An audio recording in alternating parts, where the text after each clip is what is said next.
할렐루야. 사랑하는 우리 하늘성교회 성도 여러분, 오늘 또 수요예배 귀한 자리에서 함께 만나 뵙게 되어서 감사합니다. 오늘은 좀 특별한 시간으로 가정에서 이제 수요예배를 드립니다. 지난 주일에 나눠 드렸던 유인물들을 지참해 주시고 또 가정에서 함께 또 말씀을 나누는 은혜의 자리가 되시기를 바랍니다. 잠깐 기도하겠습니다. 사랑과 은혜가 풍성하신 하나님 아버지, 주께서 지난 한 주간의 삶 가운데 우리를 인도하여 주시고 오늘도 귀한 자리 주님 예배하며 하나님 말씀을 함께 나눌 수 있는 이 시간을 허락해 주셔서 감사합니다. 오늘 특별한 모습으로 또 예배의 시간을 갖지만 하나님께서 또 각 사람에게 필요한 은혜를 더하여 주시고 또 이 말씀에 힘을 얻는 귀한 시간 될 수 있도록 인도하여 주시옵소서. 우리를 사랑하시고 이 시간도 함께 하사 인도하시는 주님께 감사드리며 예수님의 이름으로 기도합니다. 아멘. 자, 우리 찬송가 한 장 하겠습니다. 찬송가 288장입니다.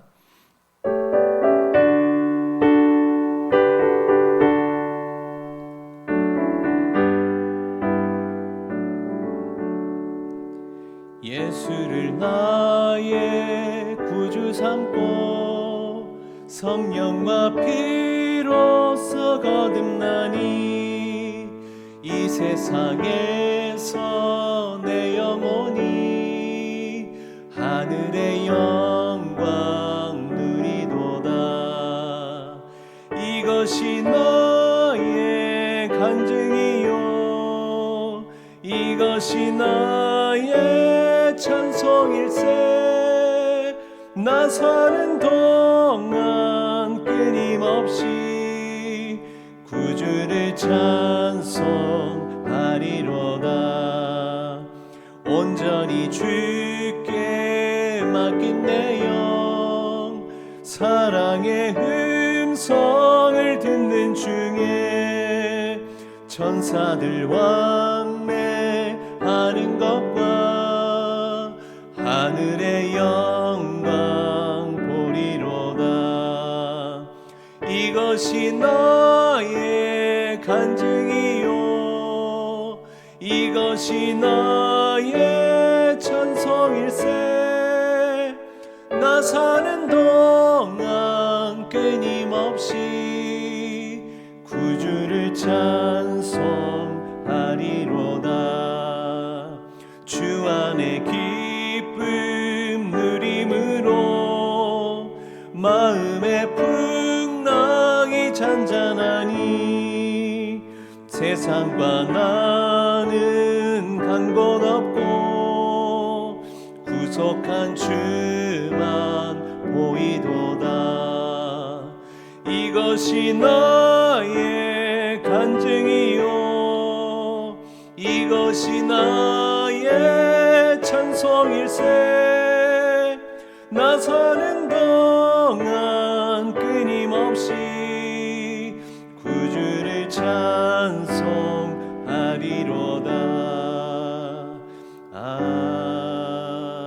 아멘. 자, 이제 구원의 완성 시리즈 오늘 20번째 시간을 진행합니다. 자, 오늘 제목을 한번 같이 읽어볼까요? 제20과 성화와 법입니다. 뭐라고요? 성화와 법. 네. 로마서 7장 15절부터 25절까지 돼 있는데 중간에 나오니까 함께 읽기로 하고요.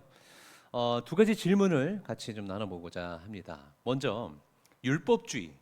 지금 이제 우리 신약 성경에 나오는 많은 교회들이 이 율법주의로 인해서 여러 가지 참 고민과 갈등들을 많이 했거든요. 이 율법주의라는 것은 행위대로 보상을 받는다라는 것입니다.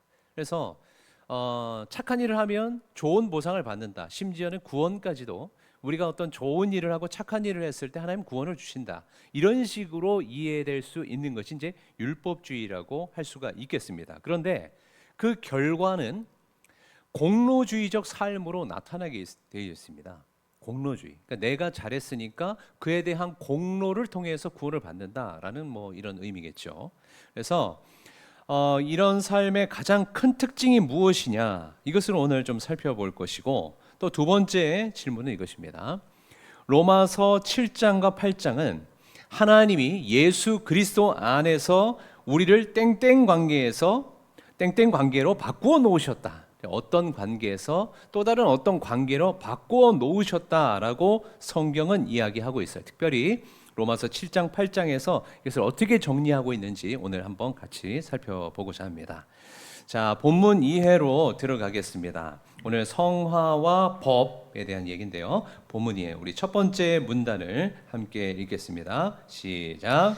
구원을 전체적으로 이해할 때 칭의와 성화와 영화라는 부분들이 결국은 하나의 구원으로 하나님께서 우리를 죄와 죽음에서 구원하시고 그분의 백성으로 완성하시는 모든 구원의 내용을 위하여 하나님께서 시작하셨고 하나님께서 이루신다는 것이 성경이 가르치는 구원에 대한 설명입니다. 네, 이런 구원에 대한 전적인 은혜성을 이해하면 율법주의에서 벗어날 수 있습니다.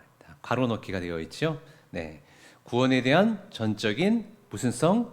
네, 은혜성입니다. 그러니까 곧 칭의, 성화, 영화 이 개념은 이제 우리 성도님들이 어느 정도 좀 이해했으리라고 생각합니다. 우리가 하나님의 원수, 사망 가운데 거하는 자였다가 이제 하나님의 자녀로 거듭나는 그때를 우리는 칭의라고 합니다. 그렇죠? 그리고 칭의에서 이제 점점 주님을 닮아가는, 주님 원하시는 열매를 맺어가는 과정을 성화라고 하고 이 과정의 완성이 이루어지는 것을 영화라고 하죠. 그래서 주님은 우리를 구원하셨습니다. 그리고 우리를 하나님의 자녀 삼으셨죠. 그것은 목적이 있습니다. 곧 성화와 영화, 하나님 아버지 그분을 완전히 닮아가게 하는 데에 있어서 우리를 부르신 목적이 있다라는 것이죠.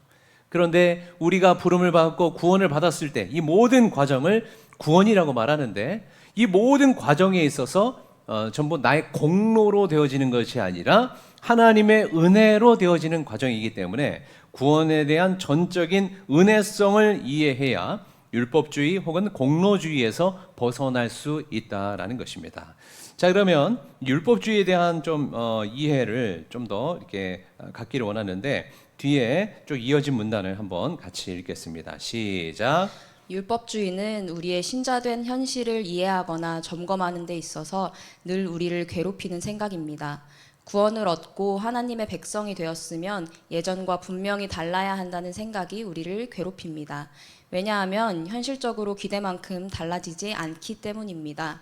달라지고 싶고 신자로서 멋있고 싶은 소원은 있는데 이루어지지 않고 어떻게 해야 될지 모르는 괴로움 속에서 자신이 안심하기 위해 공로주의를 택하게 됩니다.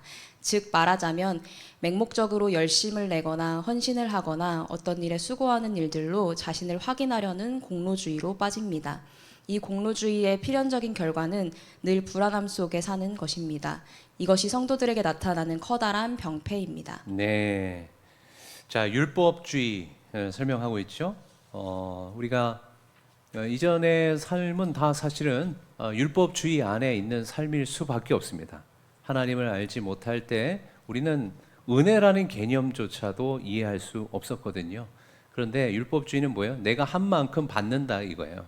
내가 잘못하면 벌을 받고 잘하면 상을 받는다. 이런 개념은 모든 사람들에게 일반적으로 그냥 이해되고 있는 개념입니다. 은혜와는 완전히 차원이 다른 개념이죠. 우리는 이렇게 쭉 살아왔습니다. 그래서 뭔가 하나님으로부터 구원을 받고 상을 받는다라고 할 때에도 이런 이해를 벗어날 수가 없는 거예요. 심지어는 은혜로 구원을 받았음에도 불구하고 이런 식의 사고방식이 우리를 괴롭히고 있다라는 겁니다. 은혜의 사고방식이 아니라 율법적 사고방식으로 신앙생활을 할 때 나타나는 모습들이 있는데 잘하고 싶다는 거죠. 근데 이제 예수 믿었어. 주님이 원하시는 것이 있어. 그래서 나 달라지고 싶고 신자로서 정말 이렇게 좋은 신앙인처럼 살고 싶은데 그게 잘 안 이루어져. 어떻게 해야 될지 모르겠는데 좀 결단을 했는데 늘 집에만 가면 실패, 또 실패. 이런 일들이 나타난다 이거예요. 이런 괴로움 속에서 좀 안심하기 위해서 생겨나는 게 뭐다? 그게 바로 공로주의라고 합니다. 내가 좋은 신앙인이 되고 싶은데 잘 안 되니까 어떤 방식으로 하느냐? 맹목적으로 열심을 다해서 헌신을 하거나 봉사를 하거나 선교를 다니는 이런 수고로 자신의 신앙을 확증하려는 어떤 이런 모습이 바로 공로주의라는 거예요. 헌신이 나쁜 게 아닙니다. 선교가 나쁜 게 아니에요. 그런데 이런 맹목적인 어떤 이 열심을 통해서 그 자신의 신앙의 건강성, 수준을 좀 이렇게 증명하려고 한다면 이것은 공로주의의 신앙의 모습인 것입니다. 그런데 이 공로주의의 필연적 결과에 대해서 얘기하죠. 그것은 바로 불안함 속에서 살아가는 거예요. 변하지 않는 나에 대한 이 불안함들이 계속해서 자리 잡고 있다는 거죠. 오늘 이제 로마서 7장 15절부터 25절까지 말씀이 이제 그런 얘기들을 좀 하고 있는데 좀 깁니다만 오늘 이 현장에 자리하고 있는 우리 최보람 청년이 좋은 목소리로 한번 읽어주겠습니다. 나는 내가 하는 일을 도무지 알 수가 없습니다. 내가 해야겠다고 생각하는 일은 하지 않고 도리어 해서는 안 되겠다고 생각하는 일을 하고 있으니 말입니다. 내가 그런 일을 하면서도 그것을 해서는 안 되겠다고 생각하는 것은 곧 율법이 선하다는 사실에 동의하는 것입니다. 그렇다면 그와 같은 일을 하는 것은 내가 아니라 내 속에 자리를 잡고 있는 죄입니다. 나는 내 속에 곧 내 육신 속에 선한 것이 깃들여 있지 않다는 것을 압니다. 나는 선을 행하려는 의지는 있으나 그것을 실행하지는 않으니 말입니다. 나는 내가 원하는 선한 일은 하지 않고 도리어 원하지 않는 악한 일을 합니다. 내가 해서는 안 되는 것을 하면 그것을 하는 것은 내가 아니라 내 속에 자리를 잡고 있는 죄입니다. 여기에서 나는 법칙 하나를 발견하였습니다. 곧 나는 선을 행하려고 하는데 그러한 나에게 악이 붙어 있다는 것입니다. 나는 속사람으로는 하나님의 법을 즐거워하나 내 지체에는 다른 법이 있어서 내 마음의 법과 맞서서 싸우며 내 지체에 있는 죄의 법에 나를 포로로 만드는 것을 봅니다. 아, 나는 비참한 사람입니다. 누가 이 죽음의 몸에서 나를 건져주겠습니까? 우리 주 예수 그리스도를 통하여 나를 건져주신 하나님께 감사를 드립니다. 그러니 나 자신은 마음으로는 하나님의 법을 섬기고 육신으로는 죄의 법을 섬기고 있습니다. 네, 바울이 고민했던 내용이 이제 이런 거죠. 나는 분명히 하나님이 원하시는 뜻대로 살고자 했어. 근데 결국 살아가는 모습은 하나님이 원하시는 것에 반대되는 모습으로 살아가더라. 그의 삶이 이런 이제 고백을 증명하죠. 바울이 예수님을 알기 전에 그는 율법주의자 중에 율법주의자, 바리새인 중에 바리새인인 한 사람이었습니다. 가말리엘 문화에서 정말 탁월하게 그 바리새인의 교육을 철저하게 받았던, 율법을 아주 잘 지켜야 되는 그런 어떤 이 삶을 훈련받았던 사람이었습니다. 하나님께 그렇게 충성하고자 했던 것입니다. 하나님께서 선하게 여기시는 것을 쫓아서 살고자 했던 것입니다. 심지어는 예수님을 믿는 사람 핍박하는 일까지도 그 하나님에 대한 열심으로 일어난 일이었습니다. 왜 이렇게 열심히 했어요? 하나님 마음에 들려고 이렇게 열심히 했다라는 거예요.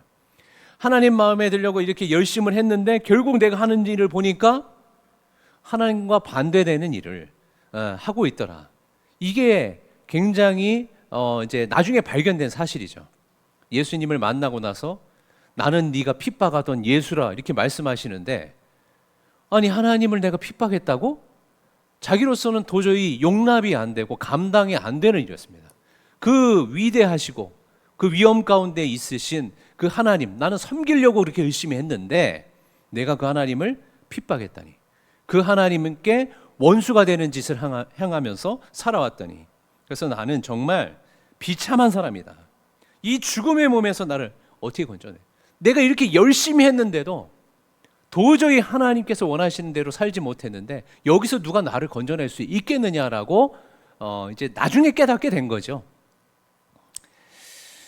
자, 그래서 이 로마서 7장에 등장하는 이 비참한 사람의 형편과 그의 곤고함이 어떻게 해결되는가 하는 것이 성경이 가르치는 구원받은 백성들의 해결책입니다. 사실 우리는 이런 고민을 안 했죠. 하나님과 원수됐을 때는 이런 고민을 안 합니다. 예. 하나님을 알지도 못하고 계신 줄도 모르기 때문에 하나님 뜻대로 살아가야 되지, 무슨 이런 고민을 안 합니다. 자, 그런데 지금 이 본문을 다루는 것은 우리의 구원이 어떻게 이루어졌느냐를 설명하기 위함이에요.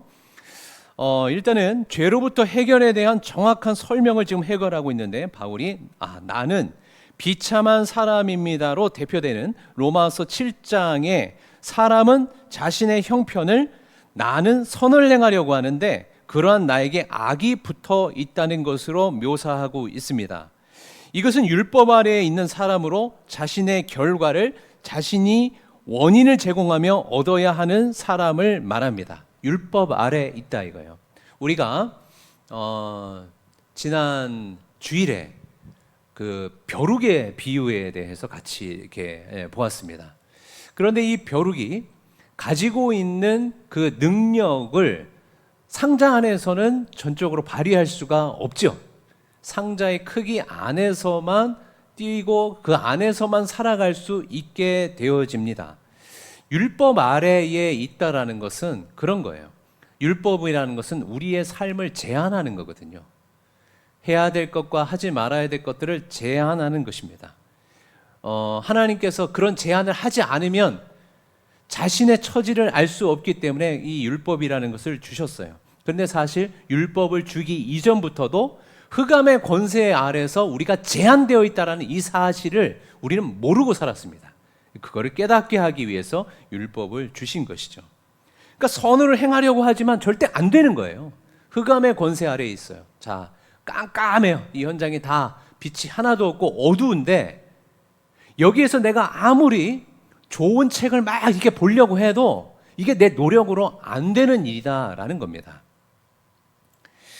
마찬가지로 하나님이 원하시는 선을 이 깜깜한 데서 이루려고 아무리 노력해도 이룰 수가 없다라는 거죠. 열심히 했는데 엉뚱한 방향을 나아간 바울의 삶을 묘사하는 겁니다. 열심히 해도 결국에는 거기 수준에서밖에 미치지 못하는 벼룩의 삶과 같은 것이죠. 이게 바로 율법 아래에 있는 사람들의 모습입니다. 율법이 없었으면 그 아래 흑암의 권세 아래에 있었지만 그것도 발견을 못해요. 율법은 그 처지를 사실 알게 하는데 목적이 있는 거예요. 자, 어쨌든 간에 그 뒤에 있는 이 율법의 법칙에 대한 이해를 조금 더 해보기를 원합니다. 한번 좀 읽어주시겠습니까? 율법 아래에 있는 사람이라는 것은 법을 행위로서 즉 인과율, 원인과 결과의 법칙으로 만족시켜야 하는 조건 속에 있는 사람을 말합니다. 우리는 모두 구원 얻기 이전에 하나님 앞에서 이 원인과 결과의 법칙 아래에 있었습니다. 율법 아래에 있었다는 뜻이고 그때 선한 것과 의로운 것을 몰랐을 뿐만 아니라 원해도 할 수 없었습니다. 왜냐하면 죄의 법 아래에 있었고 죄의 종으로 팔려 자유를 가지고 있지 않으므로 죄가 우리를 다스렸기 때문에 우리 안에 구원을 위한 어떤 이유도 원인도 만들어낼 능력이 없었습니다. 네. 자, 율법 아래에 있을 때 모든 사람들이 갖게 되는 생각이 바로 이거예요. 우리가 이제 사람들이 하나님을 알지 못해도 이 세상에 가장 사람들이 좋아하는 법칙 중에 하나는 권선징악입니다. 네. 그러니까 이제 선한 일을 하면 좋은 보상을 받게 되고 또 악한 일을 하면 분명히 벌을 받게 된다는 이 권선징악의 논리, 이 모든 사람들에게 일반화되어 있는 거예요. 그리고 대부분의 종교에도 이와 같은 원리를 통해서 그들의 구원관을 이야기를 합니다. 하나님은 은혜 하나님이에요. 예수님이 오시기 이전부터 하나님은 모든 사람들에게 하나님 지으신 모든 만물들에게 은혜를 주시는 하나님이십니다. 그런데 죄로 인해서 하나님을 잃어버린 우리는 그 은혜를 이해할 수 없게 됐어요. 그 은혜 대신에 이해할 수 있는 가장 논리 정연한 법칙이 뭐냐? 그게 바로 인과율입니다. 원인이 있어서 결과가 있다는 거예요. 곧 선한 일을 해야 구원을 받는다라는 이런 인식으로 늘 자리 잡혀 있다는 거예요. 이게 율법 아래에 있는 사람, 곧 흑암의 권세 아래에 있었던 사람들한테 일반적으로 나타날 수밖에 없는 최선의 법칙이다라는 것이죠. 하지만 이것으로 우리의 구원을 설명하는 것은 하나님의 구원이 아닙니다. 하나님께서 진짜 우리에게 이해되기를 원하시고 우리가 진짜 구원의 기쁨을 누리기 원하시는 핵심은 은혜에 있습니다. 그래서 이 율법주의가 공로주의를 갖고 오고 그건 두려움에서 벗어나지 못하게 만든다라고 그렇게 경고를 하는 것이죠. 자, 그 뒤에 있는 두 문단도 한번 좀 읽어주시겠습니까? 그래서 로마서 7장에 등장하는 비참한 사람은 속사람으로는 하나님의 뜻을 원하지만 육체 아래 자신이 사로잡혀 온다고 표현하고 있습니다.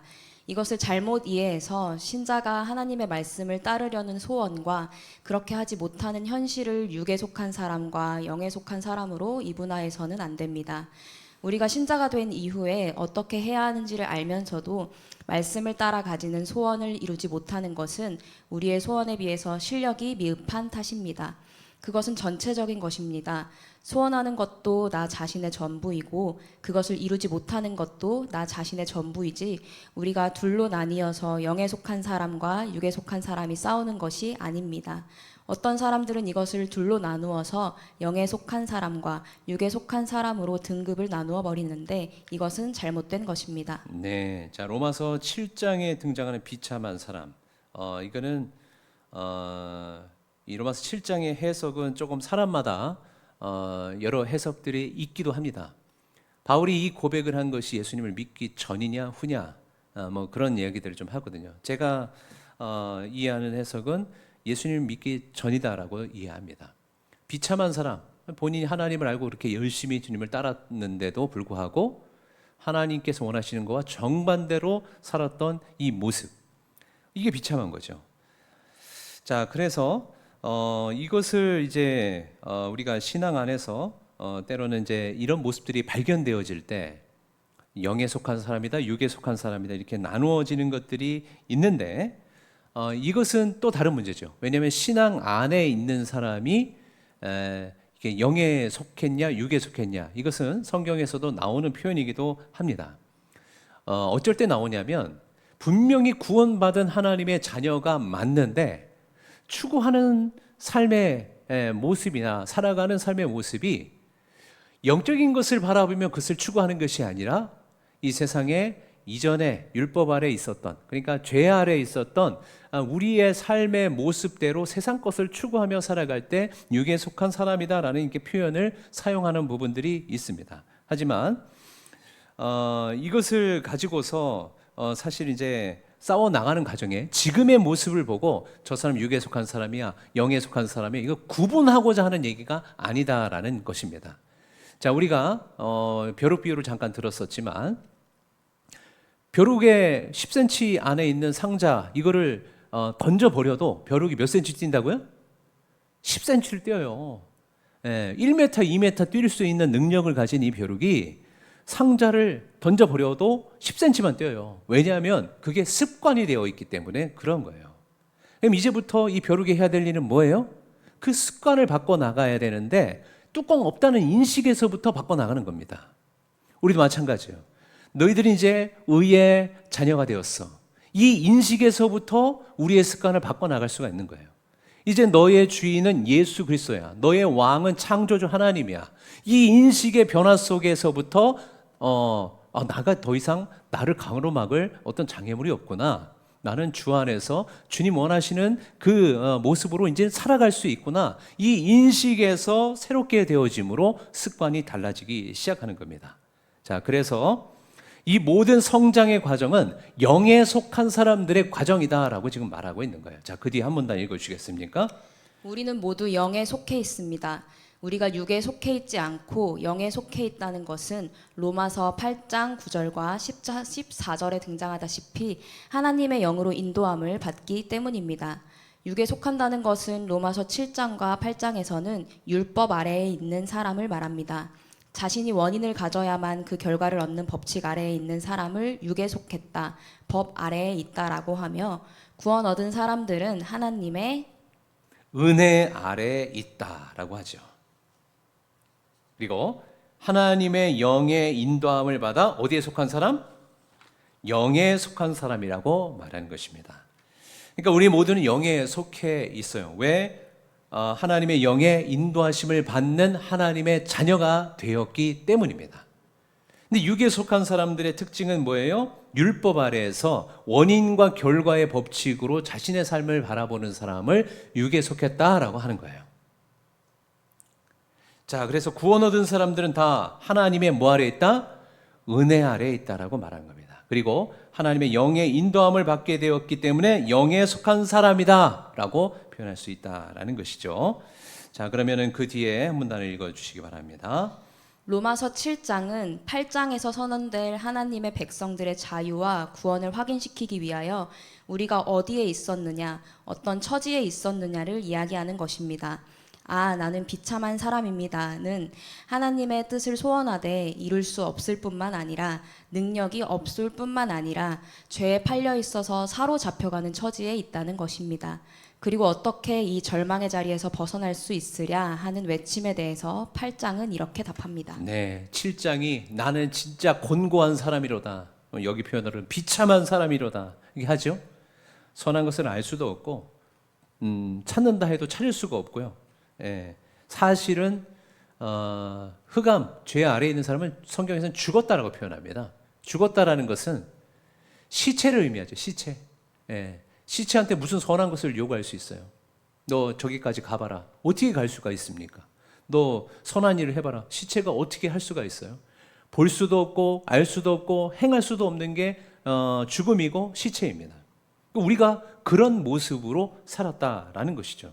그래서 아무리 뭔가 선한 것을 하려 그래도 결국엔 하나님과 반대되고 원수된 모습으로 살 수밖에 없는 이 비참한 상황. 그런데 여기에서 벗어날 수 있으랴를 고민하면서 이제 8장에 놀라운 은혜의 선언이 있는 것이죠. 같이 읽습니다. 시작. 그러므로 그리스도 예수 안에 있는 사람들은 정죄를 받지 않습니다. 그것은 그리스도 예수 안에서 생명을 누리게 하는 성령의 법이 당신을 죄와 죽음의 법에서 해방하여 주었기 때문입니다. 네. 이제는 우리가 그 법 아래 속하지 않는다는 거예요. 죄와 죽음의 법, 곧 원인과 결과의 법칙, 그 안에 속하지 않는다라는 겁니다. 우리가 하나님께서 주신 뭐 율법이 있다라고 칩시다. 잘하면 상을 받고 못하면 벌을 받고 심판을 받습니다. 결국 내가 한 행위대로 자신이 책임을 져야 되는 게 바로 율법이에요.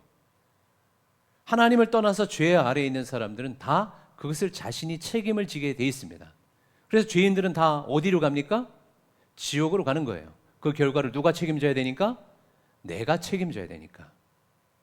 그런데 이제 우리는 그 법 적용이 아니라 새로운 법의 적용을 받는다라고 선언을 하는 겁니다. 그게 바로 생명과 성령의 법이다라고 로마서 8장에 선언하고 있죠. 이거는 이전과 율법과는 다른 법의 적용을 받는 거예요. 우리의 성화도 마찬가지로 율법의 법으로 적용을 받는 게 아니라 이 은혜의 법에 적용을 받는데 그 법이 생명과 성령의 법이라고 표현이 되고 있습니다. 자, 그래서 밑에 이 이야기를부터 한번 봅시다. 시작. 이 이야기를 로마서 8장 1절에서는 그러므로 그리스도 예수 안에 있는 사람들은 정죄를 받지 않습니다로 시작합니다. 로마서 7장과 8장의 이야기는 우리가 어떤 능력을 가지게 되었고 어떤 해결책을 가지게 되었는가에 대해서 하나님이 예수 그리스도 안에서 우리를 법적 관계에서 은혜의 관계로 바꿔 놓으셨다를 말하는 것입니다.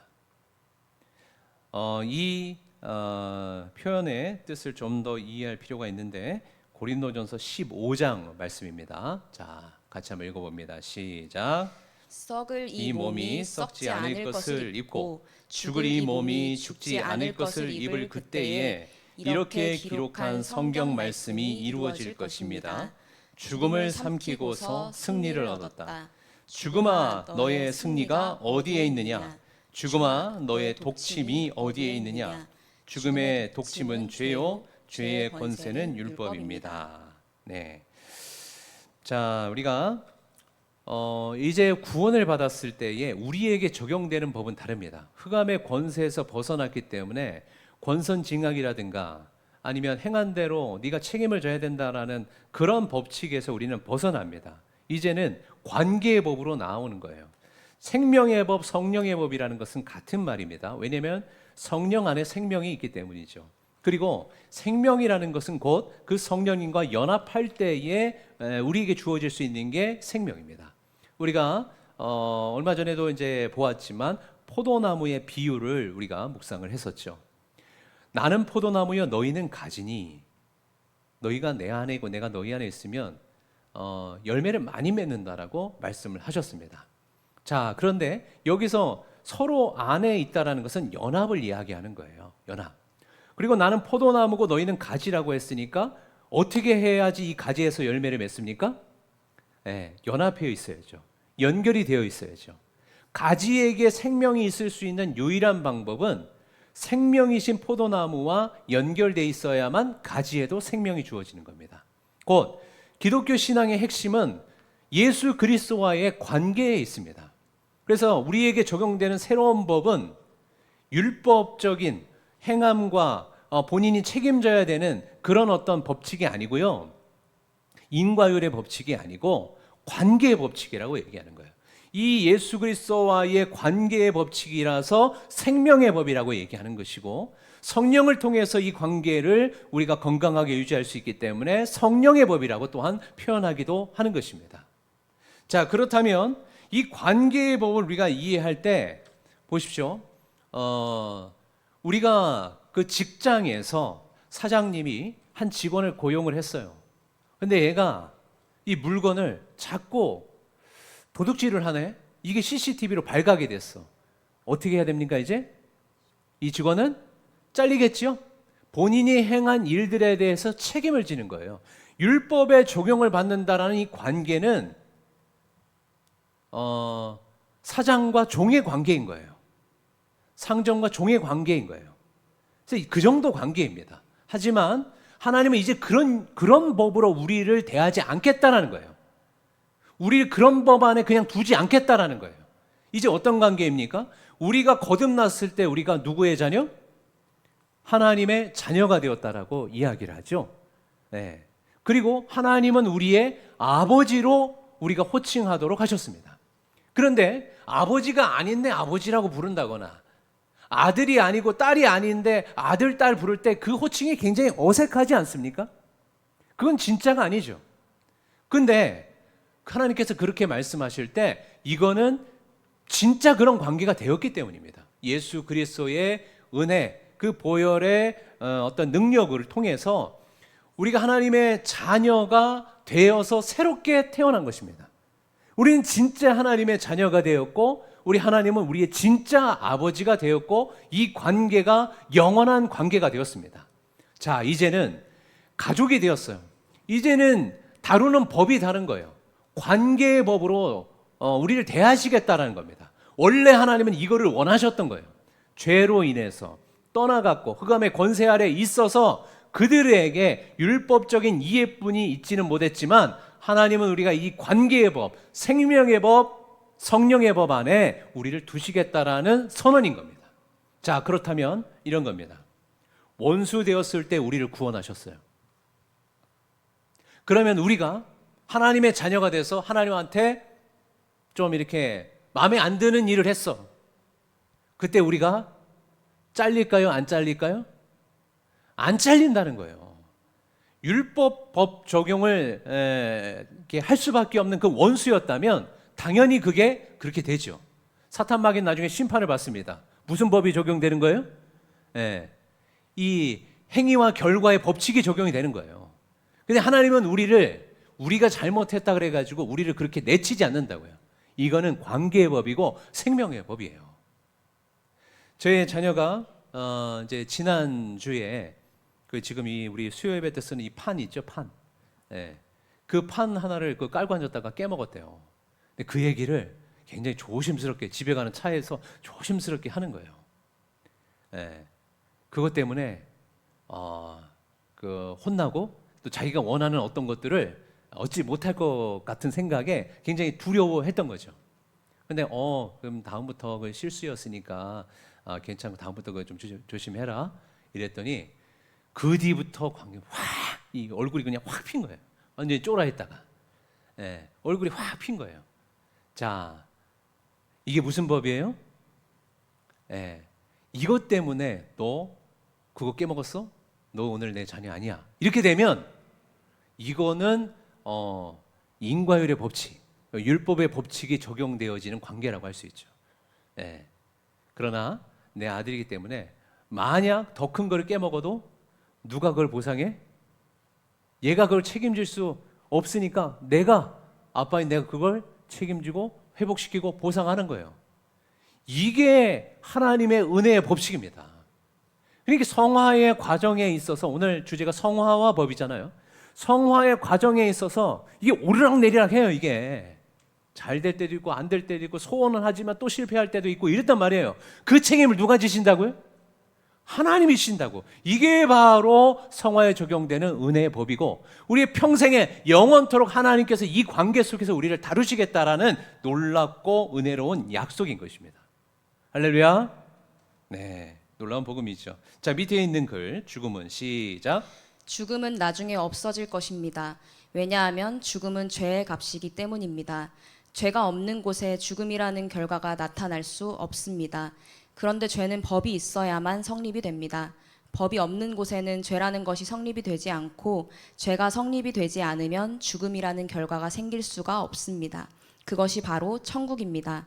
왜 이런 것이 없어지는가를 다시 본문으로 와서 이야기합니다. 네, 여기는 조금 머리를 잘 써야 돼요. 예, 이제 죽음은 나중에 없어져요.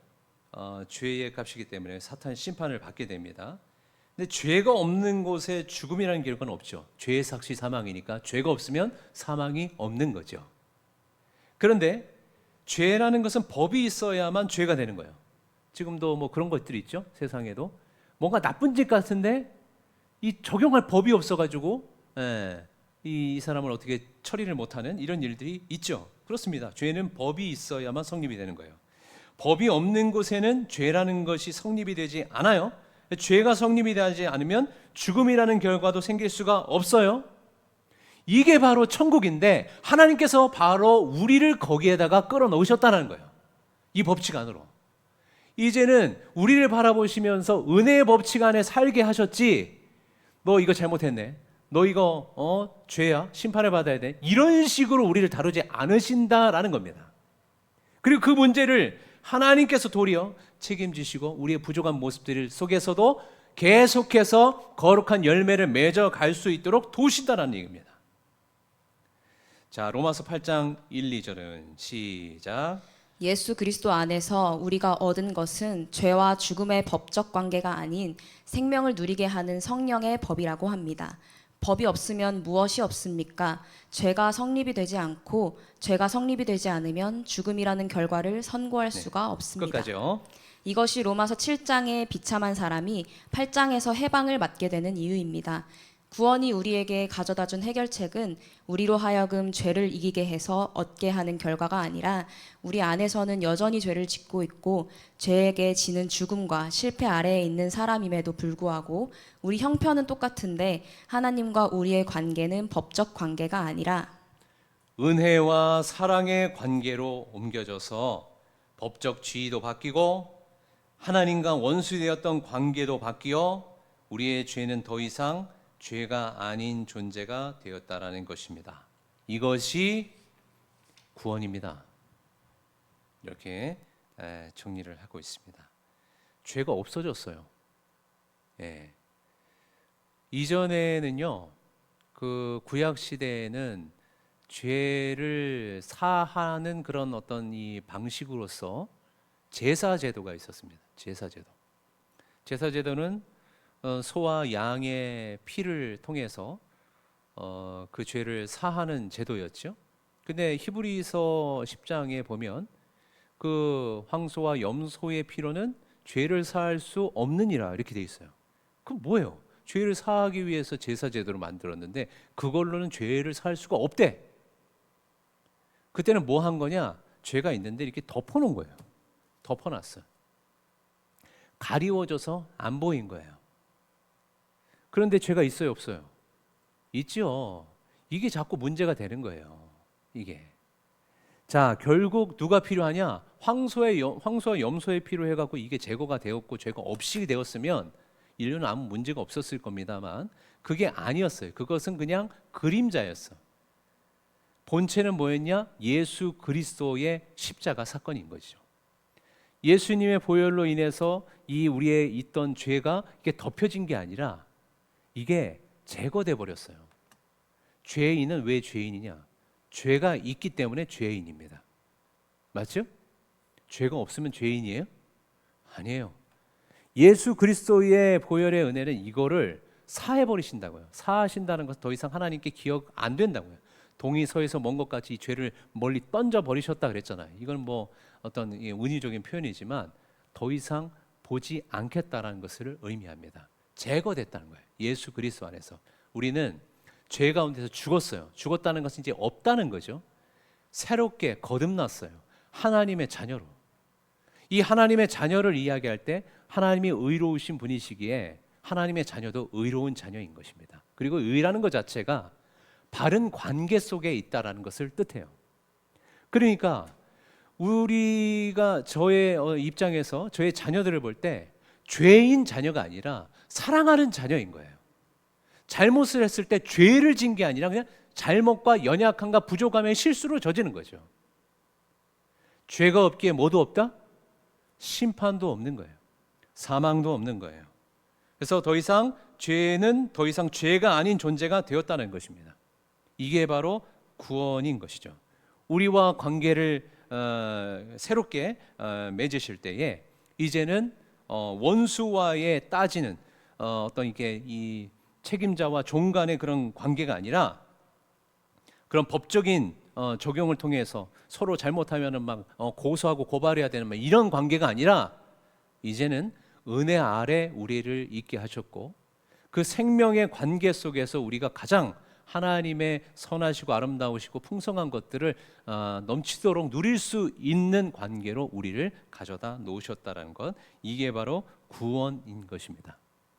자, 우리가 새롭게 태어날 때도 이런 은혜로 구원을 받았듯이 우리가 성화의 과정에서도 이런 은혜가 적용이 된다는 거예요. 잘하고 싶죠? 예수님 믿었고 예수님 10년, 20년, 30년 믿었는데 아니 새로운 신자가 들어왔는데 되게 열심히 하네. 아, 내가 그래도 신앙생활 더 많이 한 사람인데 더 성숙하게, 더 아름답게, 더 열심히 이렇게 하고 싶은데 안 되는 때가 있는 거죠. 엉뚱한 데에서 하나님의 성품이 아닌 모습들이 막 드러나고 그래서 또 좌절하고 이런 어떤 이게 우리의 모습들이 나타나는데 이 과정을 내가 책임지고 걸어가는 것이 아니라 이 과정을 하나님의 은혜로 다루시겠다라는 것이 오늘 메시지의 핵심적인 내용들이 되겠습니다. 자, 여기다가 하나 권면의 말씀을 더 드리자면 성령의 열매라는 것, 우리가 계속 성화하면서 성령의 열매를 이야기하는데 성령의 열매는 관계 속에서 맺는 열매입니다. 함께하는 관계 속에서 맺는 열매예요. 사랑과 희락과 화평, 오래 참음, 자비, 양성, 충성 뭐 이런 열매들은요 함께하는 가운데 맺히는 거예요. 화평이 왜 필요해요? 화평하지 못할 만한 문제가 생기니까 화평이 필요한 거예요. 오래 참음이 왜 필요해요? 참지 않으면 안 될 것 같은 문제가 터지니까 오래 참음이라는 열매가 필요한 거예요. 맞죠? 사랑이 뭐예요? 사랑은 그냥 기쁜 거, 좋은 거 이게 아니죠. 사랑의 진짜 그 모델을 예수님 보여주셨잖아요. 원수를 사랑하시는 거, 죄인을 용서하시는 거, 이 모습으로 나타났잖아요. 사랑은 내 것을 희생해서 다른 사람을 유익하게 만드는 게 사랑입니다. 그런데 나한테 잘하는 사람을 좋아하는 건 누구나 다 할 수 있다. 그걸 갖고 어떻게 우리의 믿음과 신앙과 우리 하나님의 자녀됨을 증명할 수 있겠냐. 이게 성경의 이야기잖아요. 안 되는 일, 부족한 일, 뭔가 이렇게 관계 속에서 내 마음에 안 드는 일들이 많다 이겁니다. 그 가운데 성령의 열매를 맺어가고 그 가운데 화평을 추구하는 하나님의 사람이 되어가는 것이 우리 아버지의 기대라고요. 그 반대로 육신의 열매는 뭐냐? 다 관계를 파괴시키고 쪼개는 거에 있어요. 분쟁, 분열, 분냄, 비난, 수군거림 다 관계를 쪼개는 것들이에요. 하나님께서 우리가 이제는 그런 육신의 열매, 파괴적인 열매가 아니라 좀 좋은 열매를 맺어갈 수 있도록 우리를 도우신답니다. 우리도 그 하나님의 도우심과 또 그 거룩하신 목표에 초점을 맞춰서 신앙생활을 할 수 있기를 바라요. 공동체 안에서도 진짜 우리에게 부족한 모습들의 지체들이 보일 겁니다. 가정 안에서 교회 공동체 안에서 마음에 안 드는 모습들이 분명히 보일 겁니다. 그때 우리의 가장 빠른 반응은 뭐냐면 쟤는 왜 저렇게 하는 거야? 쟤는 왜 저런 말을 하는 거야? 이런 지적이 먼저 이렇게 튀어나가죠.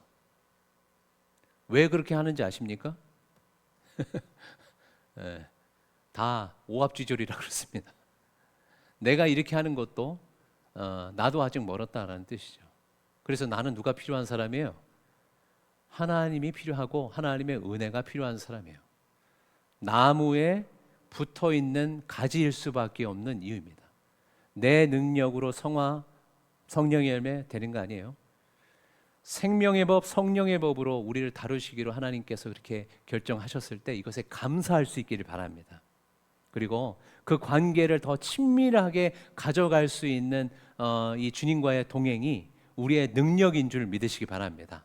이 힘을 의지하여 주님 원하시는 거룩한 열매가 충만한 우리 모든 성도님들이 다 되시기를 간절히 바랍니다. 자, 그래서 정리를 하자면 이렇습니다. 자, 구원의 은혜성을 이해하지 못한 맹목적인 열심은 공로주의를 낳고 또 그 필연적 결과는 불안함 속에 사는 것이다. 내용이 나왔었죠. 또한 하나님이 예수 그리스도 안에서 우리를 법적 관계에서 은혜 관계로 바꾸어 놓으셨습니다. 놀라운 복음입니다. 그래서 우리의 어떠함 때문에 구원이 취소되는 거 아니지만 우리가 하나님의 은혜에 감사하면서 그 날마다 주시는 그 은혜로 우리가 하나님 기뻐하시는 좋은 열매들을 맺어가는 것, 이게 주님의 영광이 될 것이고 기쁨이 될 것이고 하나님의 나라를 세워가는 과정이 될 것입니다. 자, 이 시간 잠깐 기도하고 주기도문으로 마치도록 하겠습니다.